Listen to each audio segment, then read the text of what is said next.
Maui Nui is on a mission to help balance axis deer populations for the good of our environment, communities, and food systems on the island of Maui. They've shared over 126,000 pounds of nutrient-dense protein with the Maui community. Secure your spot now. Become a snack subscriber and join in helping to build more resilient food and ecosystems on Maui.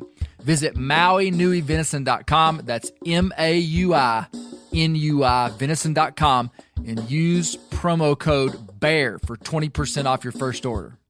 There's nothing like snook hook sets at dawn or catching a tarpon in the moonlight.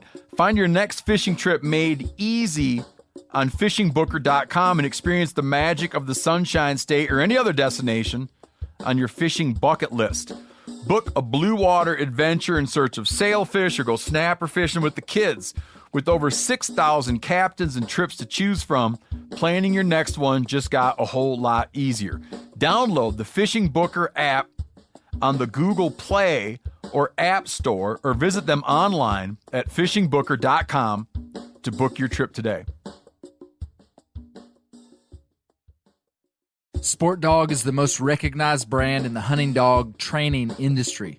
The Sport Dog promise to customers is simple: gear the way you design it.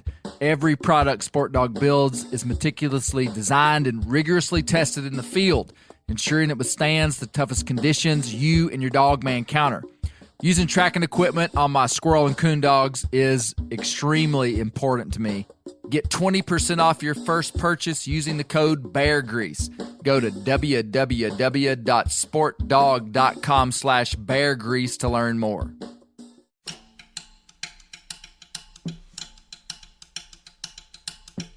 After the West had been won, the gold had been gotten, this was the last frontier in America, this godforsaken swamp. Telling a story as big as the one the Mississippi River has is a challenge. Like its drainage basin, which stretches from New York to Idaho, all the way down to the Gulf of Mexico, its reach is wide and diverse, like its stories. The end of episode 1 was like coming to an intersection that split into 7 different roads that all looked equally as promising, each road a story. I have simply chosen a direction that suits me and seems logical. I want to talk about the settlement of the Mississippi Delta and the people who were here and the challenges that gave them their identity. We'll be veering out of the river into its floodplain, because as William Faulkner said, to understand the world, you must first understand a place like Mississippi. Once again, we'll be leaning on author Hank Burdine and New York Times bestselling author John Barry, and a new voice to Bear Grease, Misty and I's dear friend raised in the Delta, Mr. Earl Jasper. This is as unique a Bear Grease as we've ever made. I really doubt you're going to want to miss this one. Faith, family, community help keep you grounded, help keep your mind straight, and kept you to the point where you said, okay, this is the way it is right now, and you won't have to deal with this always. Just stay focused.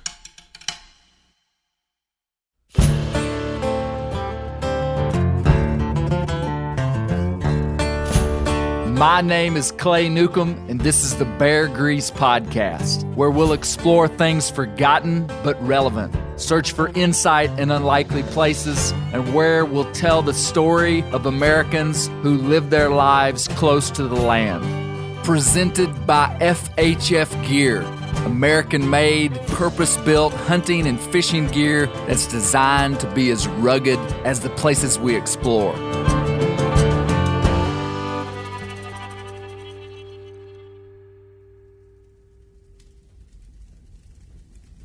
It's not like most rivers, beautiful to the sight, not one that the eye loves to dwell upon as it sweeps along, nor can wander along its bank or trust yourself without danger to its stream.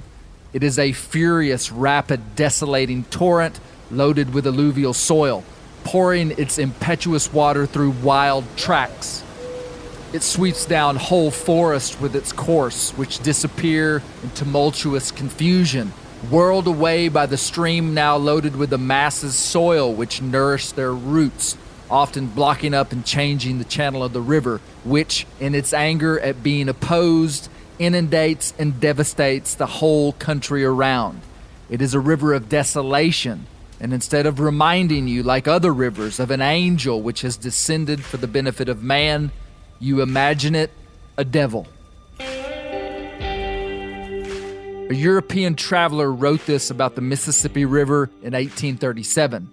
I saw this in John Barry's book, Rising Tide. She's a real beast. The Mississippi River drains parts of 31 states and 2 Canadian provinces, and 41% of the continental United States. If you count the Missouri River, its tributary, the Mississippi is the longest river in the world. Only the Amazon and the Congo have larger drainage basins. We misstated in the last episode and said that the Nile had a bigger drainage basin, but the Big Muddy has a bigger drainage basin than the Nile. The river slopes in an average of 3 inches per mile, runs through some of the flattest ground in the world, with average speeds around 9 miles per hour and 18 in a flood. The riverbed can scour 60 feet deep and fill itself back in a month. At flood stage, the river can pump out over 4 million acre-feet of water per day. In the last episode, we learned about the energy of rivers, their hydraulic complexity, and their drive to carry sediment. We learned about levees and dikes and jetties and cutoffs and got a sense of the river's sheer size. We've learned about some of the early human history of the river and its importance to America. And if you'll give me the liberty, we're going to focus on the people in one particular part of the lower Mississippi, a place called the Delta. But we first have got to define the big concept of the Delta. There's 2 deltas. Stay with me. A river delta is a triangular shape made by the deposition of sediment as moving water intersects a non-moving body of water, and the slowing speed makes the sediment settle out. And from above, this would look like a triangle, like the Greek letter delta. The true geologic head of the Mississippi Delta starts at Cape Girardeau, Missouri, and runs all the way to New Orleans. At one time, the Gulf of Mexico extended far north into America, and the river filled in the ocean with sediment, building this big delta. However, the term Mississippi Delta can mean a more specific region in Mississippi and Arkansas. And when people say the Delta in the South, they're often referring to the alluvial floodplain of the Mississippi from Memphis to Vicksburg, which also includes the floodplain of the Yazoo River, which flows through the interior of Mississippi and empties into the river at Vicksburg. This delta also includes the west side of the Mississippi in this stretch in Arkansas. It's the delta inside of the delta. Here's our captain, Hank Burdine from Chatham, Mississippi, introducing us to the delta. What we call the Mississippi Delta was an alluvial bottomland, an alluvial hardwood bottomland of the Yazoo and the Mississippi Deltas.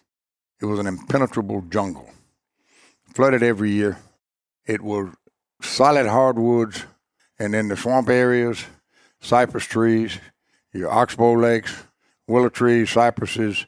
You could hardly walk through a lot of the areas along the riparian banks of the rivers, creeks, and streams in here because of the dense canebrakes. And you couldn't walk through them unless you hacked them with a cane knife or followed a game trail.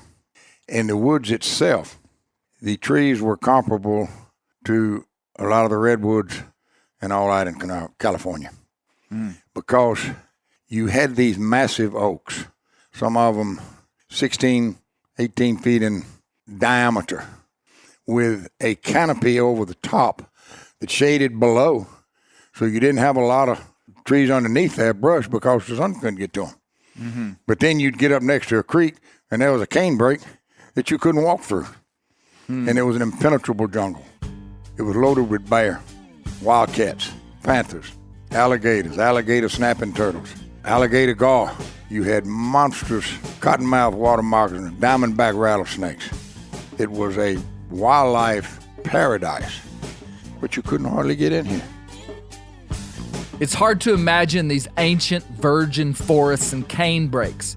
And he didn't mention the waterfowl superhighway the river was and still is today. The incredible natural resources of the Delta were protected by the flooding of the river far longer than most places in America. Mississippi became a state in 1817, but much of the western side of the state, the riverside, was undeveloped until after the Civil War. The government levees of the late 1800s made this region habitable, but before levees, it was a wild place. Here's an excerpt from John Barry's book, Rising Tide, about the pre-civilized Delta. The land, wrote another traveler, was a jungle equal to any in Africa, with dense forests of cane and giant trees from which hung great clinging vines of wild grape and muscadine. The density of growth suffocated, choked off air, held in moisture, and a pulsating heat was so thick a horse and rider couldn't penetrate. Even on foot, one needed to cut one's way through. Only the trees, some 100 feet high, burst above the choking vines and cane into the sunshine. Stinging flies, gnats, and mosquitoes swarmed around any visitors. One pioneer reported killing 14 bears in 8 days. One warned of wolves and the fatted alligator, while the panther basked at the river's edge in the canebrakes, almost impervious to man, nearly as large as a young calf. They are the most savage-looking animal I ever saw. Their strong, sinewy legs with large hooked claws like a cat could tear a man to pieces in a trice if they chose to. The wild animals, the rattlesnakes and water moccasins, the yellow fever and malaria, made it, worried one settler, quote, almost worth a man's life to cast his lot in the swamp. Yet the river made it worth the risk. The river left gold in the delta. It was gold the color of chocolate, gold that was not in the earth, but was the earth. Elsewhere, one measures the thickness of good topsoil in inches. Here, good lush soil measures tens of feet thick. A 1901 report published by the American Economic Association said, quote, nature knows not how to compound a richer soil. A 1906 scientific assessment concluded that the nutrients in the soil were unexcelled by those of any other soil in the world. The Delta, however, overwhelmed individual farmers. To take the land from the river, to clear it, to drain it, and protect it required an enormous outlay of capital and labor. From the first, the Delta demanded organization, capital, entrepreneurship, and gambling instincts. It was a place for empire. That's a wild place.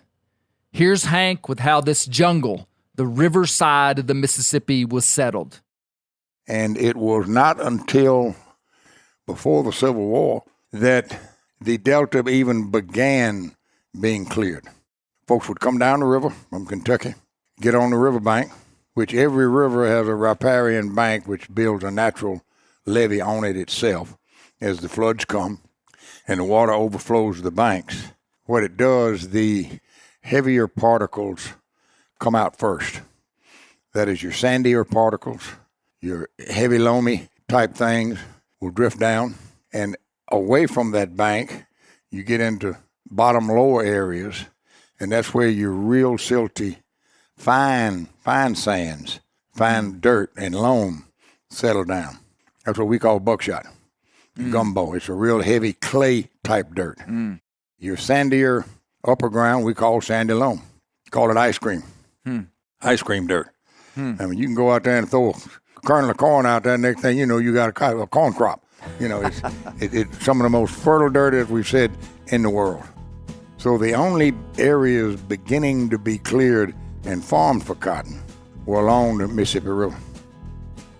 The only agriculture on the western side of the Mississippi before the Civil War was right along the banks of the Mississippi River. They didn't penetrate into the interior of the Delta. That's important to understand. In 1879, less than 10% of the Delta was developed. That means 90% of it was virgin forest. It truly was a wilderness. And here's how they eventually got inland. During that time, there were no roads.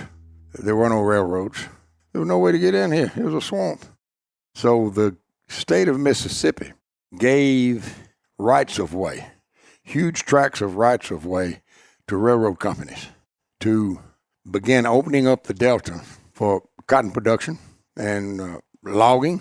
So once the railroad companies realized the high routes that they needed to take to get into the Delta, then they began nudging into the North Delta out of Memphis And off of those railroad lines, they'd run what we call little dummy lines, and they'd have what we call a groundhog sawmill, an easily moved sawmill.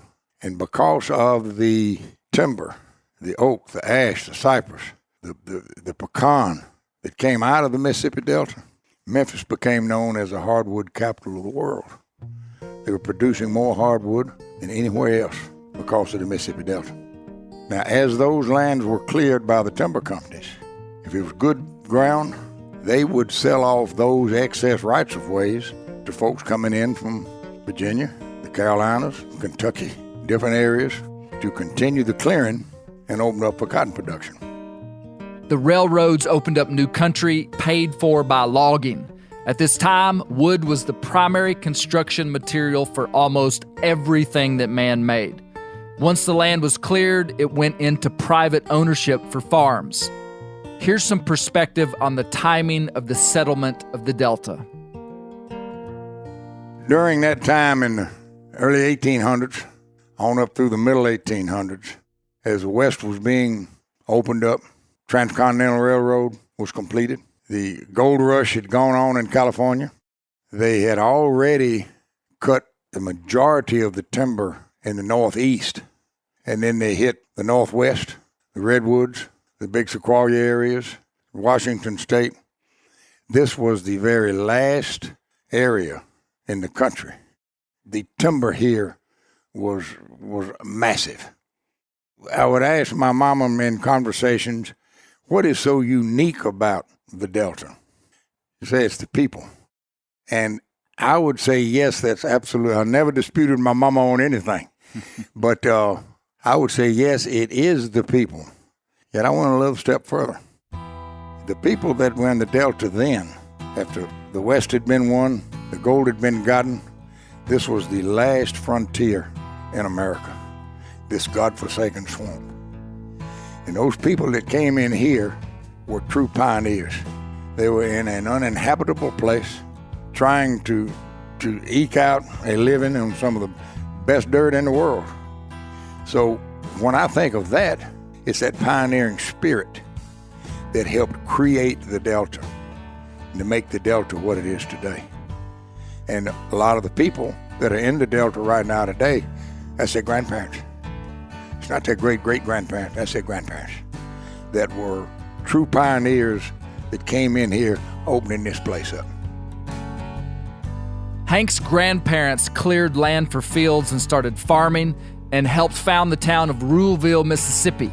It's not intuitive to think that the Mississippi Delta region of this country was one of the last to be settled. We typically think of the West being the last region settled. However, nowhere else had such a giant flooding river. It wasn't until after the big government levees of the late 1800s that this region was truly safe to live in. Well, sort of safe. As all of that was happening, the Delta was being cleared from the top down toward the bottom. William Faulkner would come in here and hunt. He called it the Big Woods. And he saw what was happening and wrote in one of his books that the Mississippi Delta was de-rivered, de-swamped, and denuded in 2 generations once those railroads started coming in. And that's what happened. Once they learned how to live in the Delta, it opened up fast and furious. If you remember, Bear Grease Hall of Famer Holt Collier, a former enslaved man, was a market hunter who sold bear meat to logging camps in the late 1800s. He was legitimately believed to have killed 3,000 bears in his lifetime. He was a hound hunter. You can hear that whole series on Bear Grease episodes 68, 70, and 72. It's all about Holt Collier. And I hope you remember that our boat captain, Hank Burdine, is one of the guardians of Holt Collier's legacy in Mississippi. He and Minor Ferris Buchanan worked hard to get Holt's grave turned into a monument in downtown Greenville, Mississippi. Hank can hardly talk about Holt without crying. I think that's something. William Faulkner, who Hank talked about, was from Mississippi and is considered one of the greatest American writers of the 20th century who rebirthed the Southern narrative to the country. He was known for his elaborate prose and for using multiple narrators called stream of consciousness writing. But his big theme was exposing the sense of tragedy carried by the people in the South after the Civil War. This place was war-torn and beat up. Faulkner was known for writing about the complex racial issues in the South. Here's the quote that Hank was talking about. It's from Faulkner's book, Go Down Moses, written in 1940. I've slightly revised this quote, omitting a touch of the original language. Here it is. This delta, he thought, this land which man has deswamped and denuded and de-rivered in 2 generations so that white men can own plantations and commute every night to Memphis, and black men own plantations and ride in Jim Crow cars to Chicago to live in millionaires' mansions on Lakeshore Drive, where white men rent farms and live like black people, and blacks crop on shares and live like animals, where cotton is planted and grows man-tall in the very cracks of the sidewalks, and usury and mortgage and bankruptcy and measureless wealth, Chinese, African, Aryan, and Jew, all breed and spawn together until no man has time to say which is which, nor cares. No wonder the ruined woods I used to know don't cry for retribution. The people who have destroyed it will accomplish its revenge. It's clear that, like the natural system of the river, the history of this place is complex.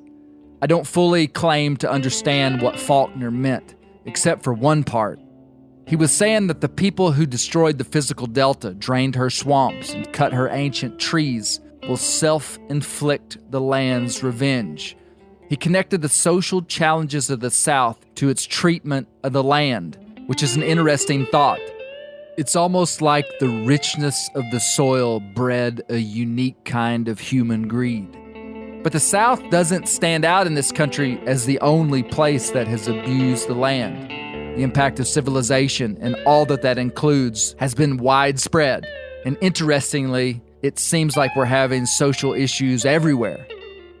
I have a question for John Barry about the Delta. So there was a quote in the book from a geologist in 1857, and he said, "Whatever the delta of the Nile may have once been will only be a shadow of what this alluvial plain of the Mississippi will be. It will be the central point, the garden spot of the North American continent, where wealth and prosperity culminate." This was in 1857, about the time that man really started to put his hand on the river. Much of the delta was still virgin wilderness at that time, a lot of it. So this is like the beginning, a look into the future of what this land could be. And as I read that, that doesn't sound like what the delta became. Well, you know, the delta, and again, we're talking not just, when you say delta, people may think the Mississippi Delta, technically the Yazoo Mississippi Delta, but it really means a much larger area. But that area has been, you know, a tremendous agricultural producer. You know, whether obviously best known for cotton, but there's a lot more than cotton. So I think in that sense, the prediction, you know, pretty much came true. Okay. In terms of poverty, that's a different story. You know, you have some of the greatest discrepancies anywhere in the country, and you know, some of those counties, you know, are among the poorest in the United States. The poverty obviously is a relic of slavery, and the sharecropper system, which persisted after slavery, when a tremendous amount of exploitation of African Americans. You know, school systems didn't get the same support that, you know, white schools did, and so forth and so on. I just read the same quote to longtime Mississippi resident Wilbur Primos, the one from 1857, and I asked him if he thought the geologist's prediction of the Delta's success came true. Here's what he said. I think that it did. I mean, if you look right before the Civil War, Natchez had more millionaires than any city in the United States. And all made from the Delta, on the Louisiana side, the Mississippi side. Agriculture. Agriculture, right, the Arkansas side. And of course, slavery was a huge part of that. And to understand that and how that came about, it was to have cheap labor. And then they were brought to the Delta to be a part of that process.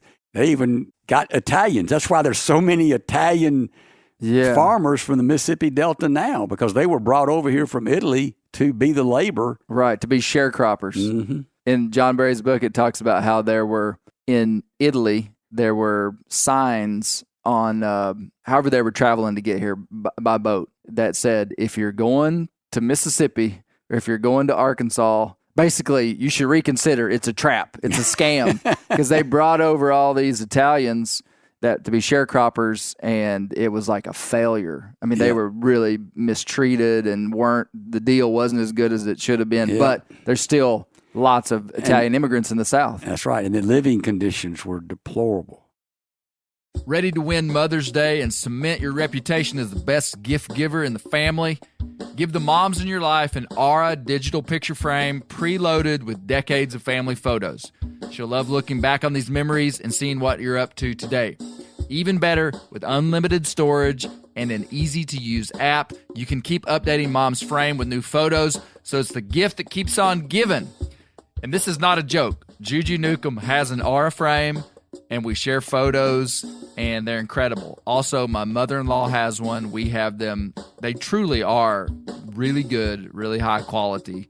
The Aura frame is easy to set up. It takes just 2 minutes to set up a frame using the Aura app. It also adjusts the display depending on light levels in the room to maintain the true color of your photos. For real, the digital screen is amazing. Right now, Aura has a great deal for Mother's Day. Listeners can save on the perfect gift by visiting auraframes.com to get $30 off plus free shipping on their best-selling frame when you use code BEAR, B-E-A-R, BEAR. That's auraframes.com. Use code BEAR at checkout to save. Terms and conditions apply. The old-timers say that the turkeys start gobbling when the leaves are as big as squirrels' ears and the red buds start popping. And we're about there. And we are there in the South. The onX Hunt app is one of my most valuable tools in the spring woods. With tools like coniferous versus deciduous tree distribution layer, you can save time by locating edges or transition areas of mixing habitats from home. Find an area like this with water in close proximity, and more than likely, there will be a gobbling turkey nearby. Knowing the exact boundaries of private ground ensures I stay on the right side of the fence, but can easily find public ground to go see if I can't strike a gobbler. If you do get one to sound off, using compass mode and waypoints will help you pinpoint his exact location, allowing you to move in and make the perfect setup to bring him right into your lap. Download the onX Hunt app today. You'll be glad you did. onX has a special offer for you. Use code BEARGREASE to receive 20% off your membership at onxmaps.com/hunt this spring. Whitetail Institute launched the food plot revolution in 1988 with a concentration on research and real-world testing of forage products specifically for whitetail deer. Whitetail Institute's research and development team of agronomy experts provide effective, personalized service. I've been using Imperial Whitetail Clover for a long time in a food plot back behind my house. In 2007, I killed the biggest buck of my life over an Imperial Whitetail Clover small quarter-acre food plot. Imperial Whitetail Clover is the only clover scientifically developed through years of selective breeding. Clover Extreme genetic stability provides extreme cold tolerance, disease, and drought tolerance. It really does. Clover is coated with Whitetail Institute's Rain Bond, a polymer coating added for enhanced seedling survivability. They have an exclusive offer for Bear Grease listeners, 15% off Imperial Clover when you use the code BEAR at whitetailinstitute.com. That's whitetailinstitute.com and use code BEAR for 15% off. For a long period of time before the Civil War, Natchez, Mississippi claimed to have more millionaires per capita than anywhere in the United States. That's a wild stat. Here's Hank describing a very unusual happening in Delta culture, one that you might not expect. But during this time, as these places were opened up and these families were coming down here from Virginia, Kentucky, South Carolina. Somewhat, if you may say, aristocratic families. That's where they came from. That's what they'd been used to. They'd build big houses. I don't like to call them mansions in the Delta. We call them big houses. Every big place had a big house.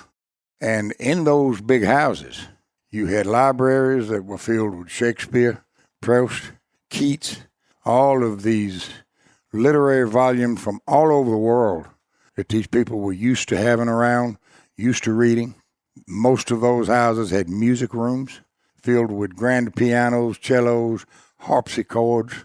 The music that would be played in those during party times, during social seasons, was unbelievable. And because of that influence, so to speak, there was a literary and artistic, cultural, whether it was a revolution or just a happening, that was here. And the Percy family in Greenville, William Alexander Percy was a poet, a world traveler, and his house was filled with people from all over the world as they traveled and knew him and would come in here and visit with him. And sometimes they'd stay for a year at a time. Some folks would come in and stay and write whole books while they stayed at the Percy Mansion, which we called it in Greenville. Folks like Langston Hughes, Carl Sandburg, Malvina Hoffman, who studied under Auguste Rodin. You had Walker Percy, Shelby Foote, Harding Carters. You had people from everywhere that gravitated in here. Yet William Faulkner would come stay. And from that influence, so to speak, came an aura of literature, culture, and all of this artistic stuff that was being held right there. And at one point in time, because of that, Greenville, Mississippi was known to have more writers per capita than anywhere else in America. Right out of the middle of the Mississippi Delta. These folks wouldn't, the owners of the plantations and all, they wouldn't stay here all the time. They couldn't. It's too hot for them. It was full of mosquitoes, the humidity. So they'd go back up to Mount Eagle, Tennessee. They go back up to Kentucky. They go back up north where it was cool. And then they'd come back down in the wintertime and hunt. A lot of them hunted. Greenville, Mississippi has been called the most southern place on earth. It was called the Queen City of the Delta. And in the first half of the 20th century, it had more writers per capita than anywhere in the United States. Honestly, there are a lot of writers in Mississippi today. Every turkey hunter I know down there has published a book. That's a bit hyperbolic, but you get the point. And I think it's really interesting. Hank mentioned a man by the name of William Alexander Percy from Greenville. John Barry actually devoted multiple chapters in his book Rising Tide to the Percy family because of their influence in the Delta. Charles Percy was known as the Gray Eagle. He was a Civil War hero. And for just a minute, I want to talk about the Civil War as we're building up this idea of who these Percys were. They were important. John Barry wrote chapters in his book about them. This is important stuff. Grant and the Union Army blew up the levees to defeat Vicksburg, flooding the town, and which in Big River country is a really low, almost unforgivable blow. Many people in Vicksburg still talk about this today like it happened yesterday. In Mark Twain's book, Life on the Mississippi, written in 1883, he talks about this very thing. And I think all these little pieces of information give us data points on understanding the South and this river. Here's Mark Twain. In the North, one hears the war mentioned in social conversation once a month, sometimes as often as once a week. But the case is very different in the South. There, every man you meet was in the war, and every lady you met saw the war. The war is a great chief topic of conversation. The interest in it is vivid and constant. The interest in other topics is fleeting. Mention of the war will wake up a dull company and set their tongues going when nearly any other topic would fail. In the South, the war is what AD is elsewhere. They date from it. All day long, you hear things placed as having happened since the war. In the war, or before the war, or right after the war, or about 2 years before the war, it shows how intimately every individual was visited in his own person by that tremendous episode. It gives the inexperienced stranger a better idea of what a vast and comprehensive calamity invasion is than he can ever get by reading books at the fireside. At a club one evening, a gentleman turned to me and said in an aside, "You notice, of course, that we are nearly always talking about the war. It isn't because we haven't anything else to talk about, but because nothing else has so strong an interest for us. And there is another reason. In the war, each of us, in his own person, seems to have sampled all the different varieties of the human experience. And as a consequence, you can't mention an outside matter of any sort, but it will certainly remind some listener of something that happened during the war." And out he comes with it. This gives some insight into the South's interest in the war. And I think what Mark Twain said is still accurate to some degree today. At a high level, wars are fought for economics, policy, and ideology. On the ground and in the trenches, though, war is very personal, and most who are fighting are disconnected from the high-level reasons of the bloodshed. Remember what William Faulkner said? To understand the world, you must understand a place like Mississippi. We're in pursuit on this here Bear Grease podcast to understand the world. Anyway, I want to get back to the Percy family, that powerful family. And I want to say, too, that I'm going to pronounce Leroy Percy's name the same way that Hank Burdine does. You might read it and call him Leroy Percy. Anyway, Leroy Percy reorganized the levee system after the Civil War, which was a noble job, and with it came power. But also what gave him power was cotton. Here is an excerpt from John Barry's book, Rising Tide. You should really check this book out. 2/3 of the world's cotton supply came from the American South. The river had made the delta soil so lush that without fertilizer, it produced far more than any other land did with fertilizer, even the black loam of Alabama. Often, delta yields doubled and tripled that of other soils. Delta cotton, for reasons of climate and soil, even had some resistance to the boll weevil, which had entered Texas from Mexico in 1892 and spread east at 40 to 70 miles a year and was devastating the rest of the southern crop. In the early 1900s, world textile manufacturers began to fear a cotton famine. British and northern investors poured ever more cash into the delta. Development required three things: protection from the river, transportation into the interior, and labor. Increasingly, labor shortages were limiting the delta's growth. No area of the South was more short of labor than it. In the South, of course, the issue of labor is inextricably bound up with race. It was also inextricably linked to the society the Percys intended to create. On the issue of labor, the Percy family would play more of a role than any other. Percy reorganized both the economic problems and the need to accept a new order and advocated a solution. Planters had land but no cash. Blacks had labor but no land. They resisted working in gangs under a foreman, which smacked of slavery and overseers. So Percy, who understood both the capital shortage and the importance of making labor content in order to maximize efficiency, advocated sharecropping. One man even credited Percy with inventing the system, and contemporaneous reports in other states did attribute the system's beginnings to Mississippi. Planters supplied the land, blacks supplied the labor, and gained some independence. Profits were theoretically split 50-50. The cropper got more if he had his own mules, making blacks and whites partners and by implication comparable, if not equal.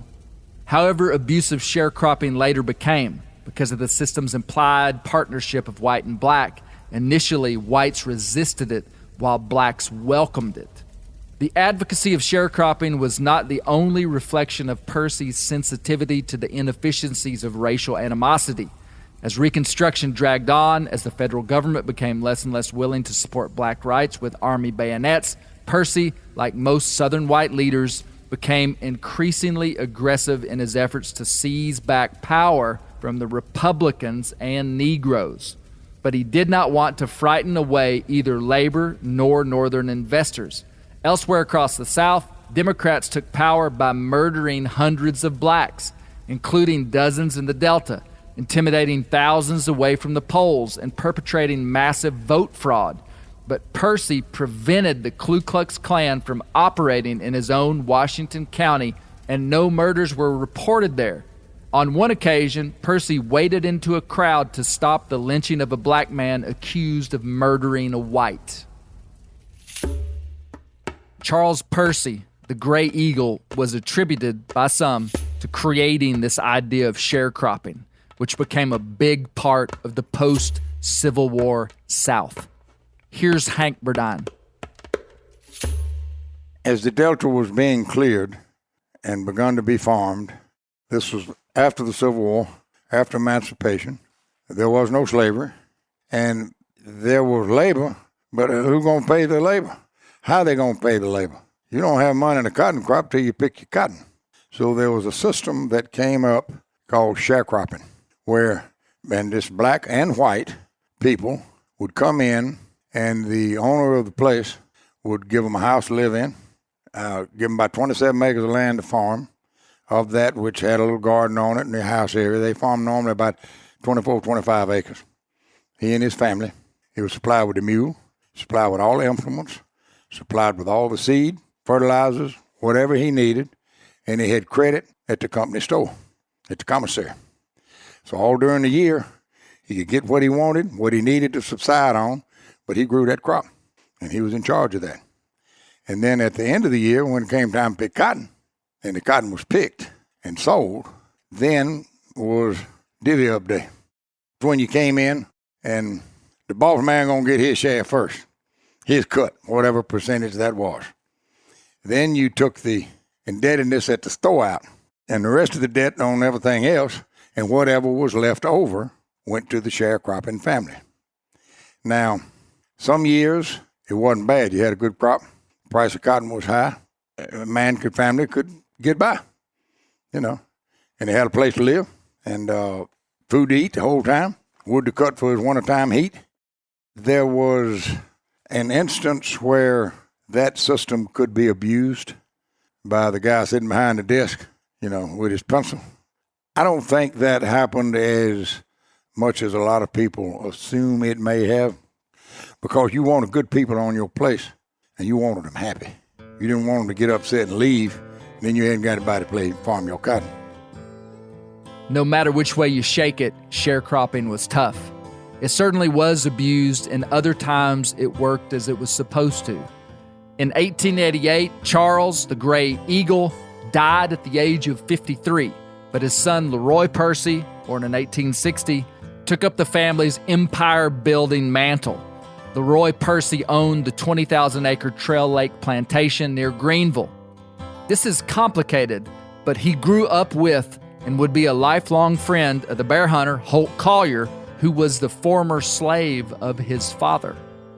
Leroy became a friend of President Theodore Roosevelt after becoming a Mississippi senator and invited Roosevelt to bear hunt in Mississippi with Holt. You guys remember that? That's when the teddy bear was created. That's a wild story. Leroy once gave his 11-year-old son a rifle as a gift. Tragically, in 1902, another child accidentally shot and killed the boy. The Percys weren't immune to the tragedy that strikes all men. Here's an excerpt about Leroy Percy from Rising Tide. Leroy Percy had a clear conception of the society he intended to build. It would be a great agricultural factory that chested its way into the forefront of the New South, more humane than and every bit as efficient as the textile mills in North Carolina or the coal mines in Alabama. It would have rich and poor and little middle, but it would provide opportunity. It would be a place in which a superior civilization might flourish. And although Percy was not burdened by sentimentality, he expected the society to adhere to a code of honor. If ruled by an elite, that elite would take care of its less fortunate members. This is kind of hard to believe based upon the general frequency coming out of the South in this era, but for a period of time, the Mississippi side of the Delta was a kind of oasis for blacks, and much of it had to do with Leroy Percy, who would advocate for blacks in the height of the Jim Crow era. This isn't historical revision written by those wanting to smooth over the past. This is from John Barry's book, and I've read it in many other places. Leroy made sure blacks in Greenville were policemen, mailmen, and justices of the peace. He advocated for them getting loans and owning land.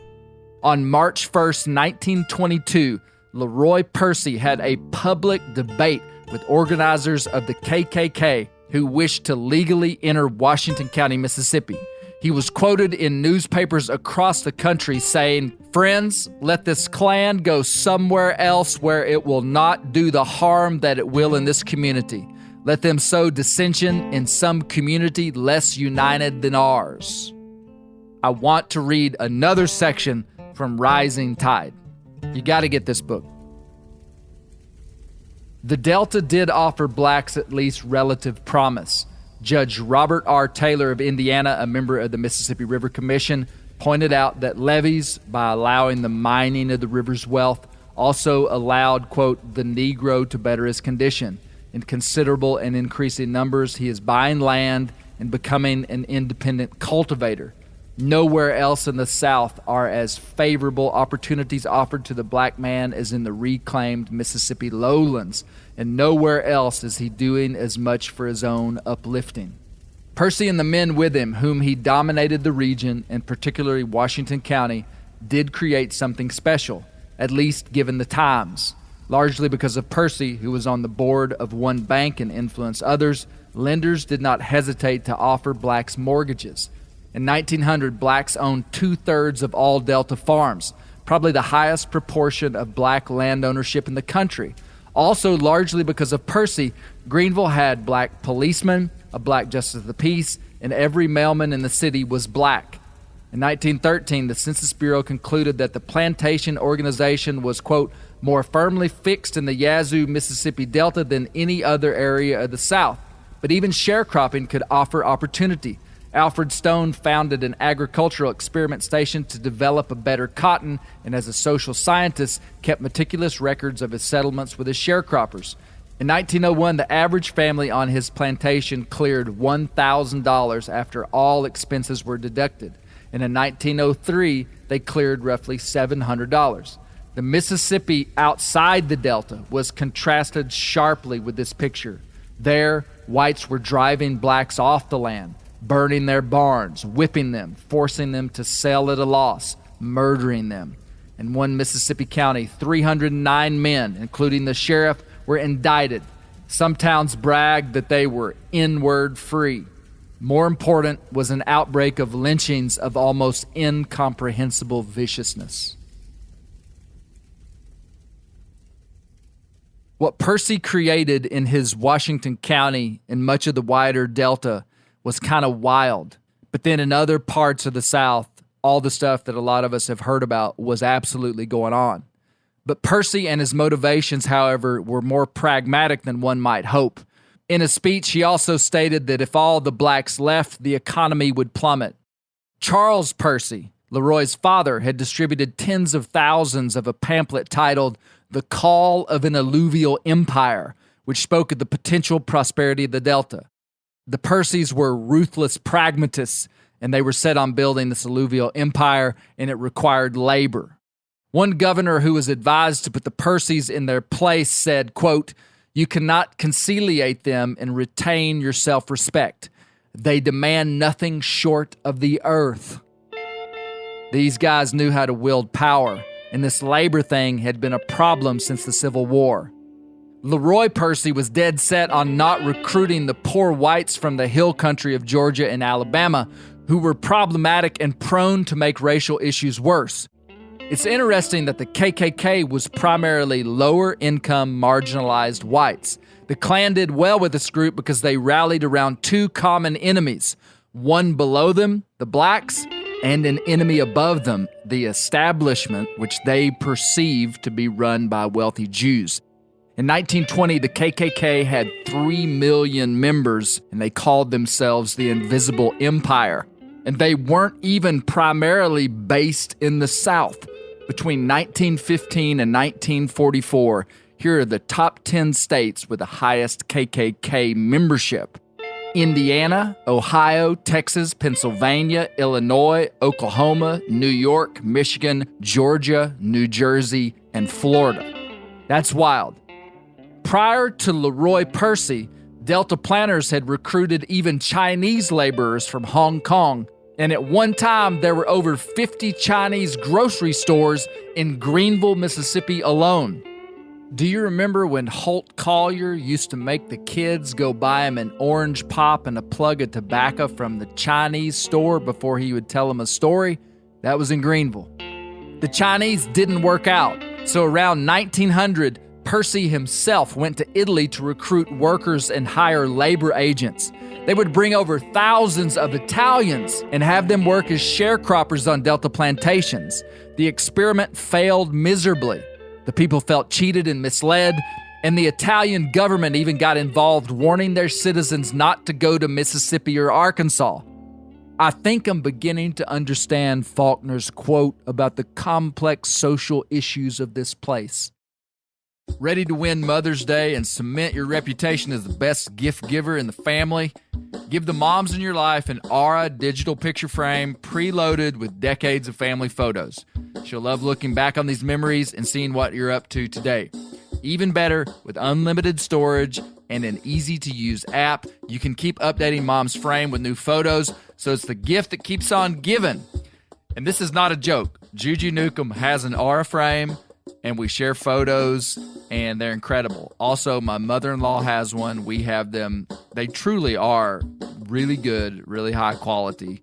The Aura frame is easy to set up. It takes just 2 minutes to set up a frame using the Aura app. It also adjusts the display depending on light levels in the room to maintain the true color of your photos. For real, the digital screen is amazing. Right now, Aura has a great deal for Mother's Day. Listeners can save on the perfect gift by visiting auraframes.com to get $30 off plus free shipping on their best-selling frame when you use code BEAR, B-E-A-R, BEAR. That's auraframes.com. Use code BEAR at checkout to save. Terms and conditions apply. The old-timers say that the turkeys start gobbling when the leaves are as big as squirrels' ears and the red buds start popping. And we're about there. And we are there in the South. The onX Hunt app is one of my most valuable tools in the spring woods. With tools like coniferous versus deciduous tree distribution layer, you can save time by locating edges or transition areas of mixing habitats from home. Find an area like this with water in close proximity, and more than likely, there will be a gobbling turkey nearby. Knowing the exact boundaries of private ground ensures I stay on the right side of the fence, but can easily find public ground to go see if I can't strike a gobbler. If you do get one to sound off, using compass mode and waypoints will help you pinpoint his exact location, allowing you to move in and make the perfect setup to bring him right into your lap. Download the onX Hunt app today. You'll be glad you did. onX has a special offer for you. Use code BEARGREASE to receive 20% off your membership at onxmaps.com/hunt this spring. Whitetail Institute launched the food plot revolution in 1988 with a concentration on research and real-world testing of forage products specifically for whitetail deer. Whitetail Institute's research and development team of agronomy experts provide effective, personalized service. I've been using Imperial Whitetail Clover for a long time in a food plot back behind my house. In 2007, I killed the biggest buck of my life over an Imperial Whitetail Clover small quarter-acre food plot. Imperial Whitetail Clover is the only clover scientifically developed through years of selective breeding. Clover Extreme genetic stability provides extreme cold tolerance, disease, and drought tolerance. It really does. Clover is coated with Whitetail Institute's Rain Bond, a polymer coating added for enhanced seedling survivability. They have an exclusive offer for Bear Grease listeners, 15% off Imperial, Clover when you use the code BEAR at whitetailinstitute.com. That's whitetailinstitute.com and use code BEAR for 15% off. Here's another excerpt from John Barry's book, Rising Tide, about Leroy Percy. In the meantime, his views on race were as progressive as those of any mainstream figure in the nation. Percy began his speech with the observation, quote, "The statement is daily heard that education ruins the Negro. I deny that any man is rendered worse by having his intelligence quickened." End of quote. It was a long speech. It affirmed the moral reasons for educating blacks and treating them fairly and honestly, including the fact that abusing blacks corrupted whites. Percy was an interesting character. When we apply the values of today to his life, you could find much error in his doctrine. But he was doing more than anybody else in the region at the time. In summarizing the story in the most simplistic way, Leroy Percy would never see his alluvial empire come to fruition. John Barry said in 1903, Mississippi elected James K. Vardaman, the great white chief governor. He was the first man in Mississippi to realize, in the sense of making real, the politics of race hatred. End of quote. Percy viewed Vardaman as pure evil who was going to drive blacks out of the South. Vardaman would help set the tone for the next 70 years of politics in the state and in the South. Huge amounts of blacks would leave the South for good. Leroy Percy would be engaged in this fight his entire life, and his son William Alexander Percy, or Will Percy, would inherit it. Will's name will come up later when we talk about the flood of 1927. This series is going to wind like an alluvial river, but in the end we'll have a greater understanding of the river, its influence, and the people of the Delta. I want to introduce you to a dear friend of the Newcomb family, Mr. Earl Jasper. He was born in Pine Bluff on the Arkansas side of the Delta in 1952. I want to hear his story of growing up as a black man in the Delta. It's one thing to read about it in a book. It's another thing to hear the voice of a man, the ultimate primary source, a man who lived there. Meet Mr. Earl. My grandfather, Avery Jasper, he should have been born right after slavery ended. His father, Sanders, I'm naming these names because I keep up with the family history stuff. Sanders Jasper was into slavery. In other words, the Jaspers that come to Southeast Arkansas came from South Carolina and Virginia and came right after slavery. That's when our family patriarch migrated to Arkansas, Southeast Arkansas. And it was not a good experience. Why did they come here? They wanted to get out of South Carolina and Virginia, moving west, hoping for something better. The universal reason for human migration is hoping for something better. It's in our DNA. It's what made people cross the Bering Land Bridge. It's what made the Pilgrims cross the Atlantic. It's what made Boone go into Kentucky. It's what made Crockett go to Texas. I want to learn about Mr. Earl's early life. Okay, I was born August the 12th, 1952 in Lincoln County. It's between Pine Bluff and Dumas, or between Dumas and Star City in that particular area. And I was born on a plantation because it wasn't an incorporated area. It was out in the country. And my parents were sharecroppers and then became just plantation workers after the farming went south and everything. And my childhood in Southeast Arkansas, in the South, during the 50s, it was a lot of outdoor time.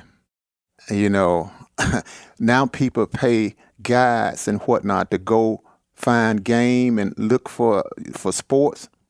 It was existence. The grown-ups went hunting for food, you know. So you remember your dad going hunting? Oh, yeah. Well, my uncle and my big brother and whatnot, They went hunting, and it was unusual for them to bring home a rabbit. I know this may sound so dreadful to the 2023 crowd. I get it, but you have to be there to understand it. And they went hunting and all type of games, ducks, raccoon, squirrels, all the stuff that people hunt now. And it was for a meal. I mean, I know it's unbelievable that someone really had to get their next meal from going out and hunting. I know that some of the older ones that looked at the Beverly Hillbillies and saw Granny and Jed and them and all that funny stuff.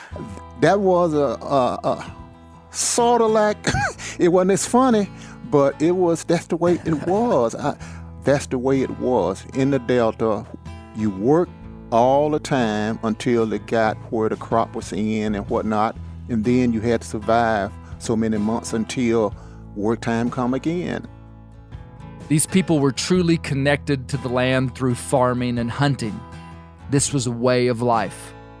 When I was a child, my parents, they were farmers themselves. They had 40 acres. They had the land, small amount of land. They would have to borrow money from certain larger farmers and whatnot, and to make a crop. And then after a certain length of time, so many crops you failed, you would lose it and you would have to start working for someone else. And that's how the sharecropper went down to just general labor on a farm.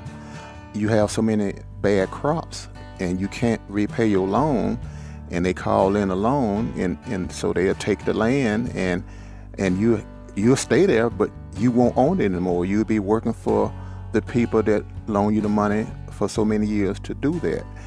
And when I was small, I was born in the country out from a hospital, and that's all I knew growing up was farming. They wasn't sharecropping necessarily once I got to be in high school. They were just general farmhand. To understand the economic progression of Mr. Earl's family, when he was young, they were sharecropping, which offered some independence and in a favorable year, some income. This was good. However, they lost their farm and had to work on a plantation as laborers, which had little economic future other than subsistence. Growing up, like I said, during the spring when it was cotton, king cotton, in the South. When we got out of school, they call it hoeing cotton, but we call it chopping cotton, grassing it and whatnot. That was a regular routine, just like kids now going to get a job at McDonald's or whatnot. We was going to the fields. When school was out in May, that Friday, we would go to the field that Monday, and we would work it until when the cotton got to a certain height, they wouldn't have to do certain things. They didn't have all the chemicals and big equipment to spray it and stuff like they do now. So about around July the 4th, the cotton be too big to chop. And then that's when we'll take a break. Did your family sing in the fields like you hear people talk about? A lot of that stuff is Hollywood dramatic. But they wasn't moaning and groaning and complaining, because that's just the way it was. And it was some singing, but all the time, not in the field I was in. And I went to a lot of fields during the time. But you didn't have people full of anger about what was going on because of their faith. Faith, family, and community. That's what kept stuff moving forward. So you were raised on a farm, went to school at a public school there. Segregated school until about my sophomore year. Yeah. What happened then? They integrated graded school system. So did your school move, or did new students come into your school? The way that worked, they had freedom of choice, as they call it. And in Lincoln County, I think you had 4 different schools. When you had the freedom of choice, the parents had the choice to let their black student go to the white school. Okay.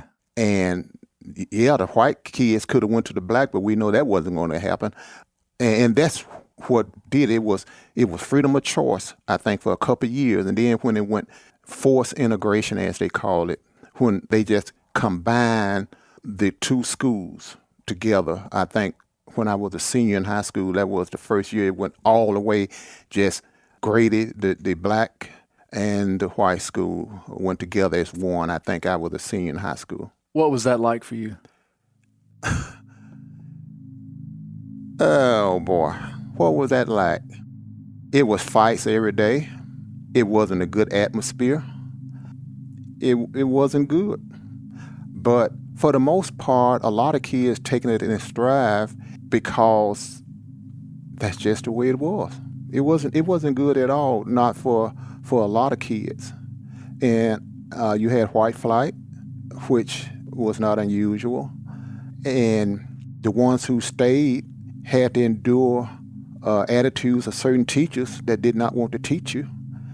And so it was an experience that I would not want my child to go through. How did you handle that, Mr. Earl? Did it cause you to become more insulated? Did it cause you to become more vocal and outspoken? Did it cause you to kind of retreat or advance? Or how did you survive that? All the above. You couldn't be one-dimensional. You had to adjust to what was going on. And being respectful, you had to be respectful or else. That was sort of difficult, being respectful for people who really didn't have your best interests at heart. But your parents said, I don't want to have to come to the school for any reason because of your attitude. And we knew they meant business. Deal with it. It's going to work out. Okay. Once again, faith, family, community helped keep you grounded, helped keep your mind straight, and kept you to the point where you said, okay, this is the way it is right now, and you won't have to deal with this always. Just stay focused. Just stay focused. I knew Mr. Earl was involved in the civil rights movement, and I asked him when he first knew that he had to take action. This is what he said. As soon as MLK was assassinated and whatnot, that had a traumatic effect on us. We were seniors at the time in high school. And you remember the second that happened. Where were you at, Mr. Earl? I, if I'm not mistaken, I was at home with my mother because it was a news flash. They don't call it news flash back then. It was a breaking news that Martin Luther King Jr. was just shot in Memphis, Tennessee. And you talking about shockwave in the black community. It was a pouring down of emotions, all kind of emotions at the time.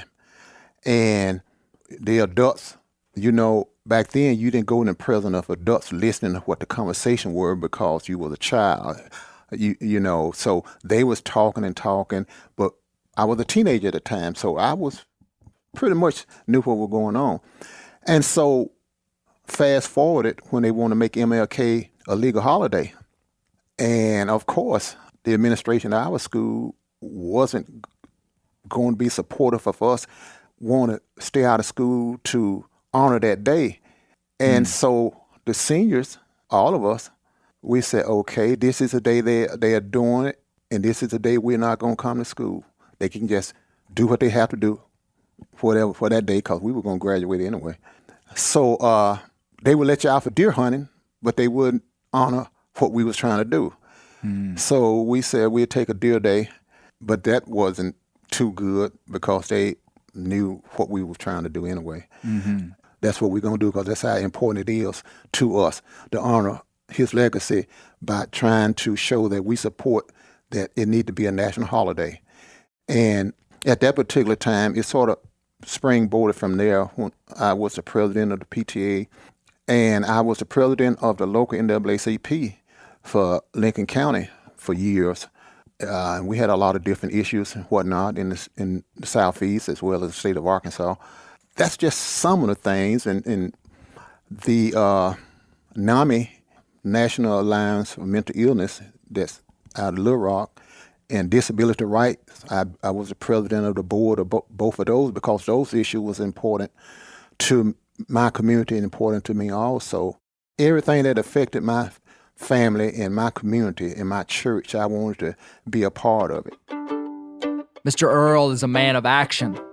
To give a short summary of his personal history, he graduated from high school in 1970, went to college for a year, and then went to work for the railroad in Pine Bluff, Arkansas in 1972, and he worked there until he retired in 1997. I asked Mr. Earl how he could best help someone understand what it was like growing up in the Delta. He had an answer. It's hard if you haven't, to answer your question, Mr. Newcomb, it's like males trying to understand what it is to have a baby. You really have to be all in it to understand it. So to really understand what I'm trying to say is you have to be black to really understand it. And that's not in a backhand way of trying to do anything except just, it's hard to understand, because when you try to understand, you're going to run across somebody who might say, nah, you can't believe that. But if I've never been white, so I can't understand how it is to be white when it comes to certain things in society. But when it comes to being a human being, we right on time. If you need oxygen, so do I. If your heart beat so many times a minute, so do mine. So human beings, we together. Now, when this different treatment come, that's when we start losing one another. But in general, your listeners, the Arkansas Delta is a great place to live. What I would like for your listeners, the ones that are trying to wrap their mind around growing up in the Delta back in the 50s, is that the black kids wanted the same thing that the white kids wanted. They wanted opportunity. They wanted to be free. They wanted to not be looked and watched everywhere they went with a different perspective of mindset about who doing the watching. All the black kids wanted was to have fun, like everyone else. We had white friends down there. We did, until integration came and they got with their friends. And then we saw, something changed when integration came and you got around your white friends. And we understood it. We wasn't been out of shape about it because we knew that's the way it worked. You okay to play with us when we away from school, but when you come to school, I'm not going to even speak to you. The same kids we've been playing with all the time, because every plantation had just about white kids, white family, and whatnot. But growing up, that's one of the things that I would like for your viewers, your listeners, to understand is that there wasn't the only difference in the white kids and the black kids was their skin color. Both, you cut them, they bleed red blood. They may have different ethnic values when it comes to religious belief and whatnot, and they want to have something in life. Those kids did not want to have to leave the state of Arkansas to be able to get a job or to be able to get a loan to buy a house or buy a car. And we wanted to be treated just like everybody else. No special, but no less. What do you think the answer is to the problems that are in the Delta today? Collaboration, commitment by the power to be the help, and really trying to help everyone. Equal treatment to all citizens, from the one that's supposed to be doing it, would change the Delta physical dynamics. And loving as we say we are as Christians would change the spiritual. That would change it, because you dealing every day with the physical Delta person and a spiritual Delta person. And believe me, that spiritual has to be strong to survive with the physical dynamics. That's what's going on. And that's the reason why I keep going back to the church, the family, and the community, because those three, they make one complete family dynamics.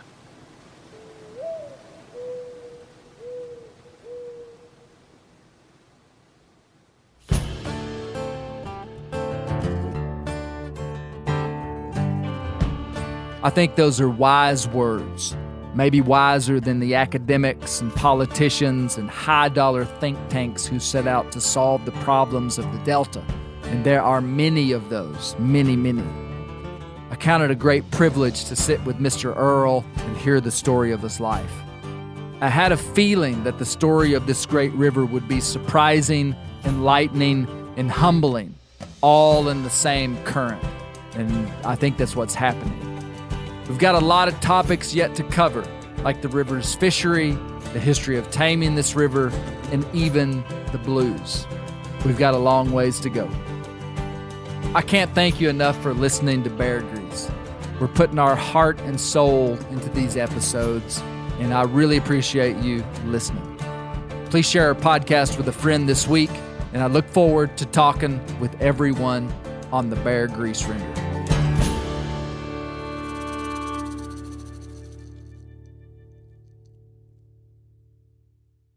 Sport Dog is the most recognized brand in the hunting dog training industry. The Sport Dog promise to customers is simple: gear the way you design it. Every product Sport Dog builds is meticulously designed and rigorously tested in the field, ensuring it withstands the toughest conditions you and your dog may encounter. Using tracking equipment on my squirrel and coon dogs is extremely important to me. Get 20% off your first purchase using the code BEARGREASE. Go to www.sportdog.com/beargrease to learn more.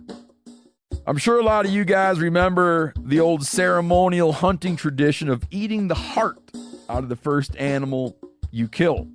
Meat from those organs are among the most nutrient-rich foods on the planet. You can get those same benefits your ancestors craved via convenient daily capsules from Heart and Soil. Find out more at heartandsoil.co. And remember, use code MeatEater for 10% off your purchase.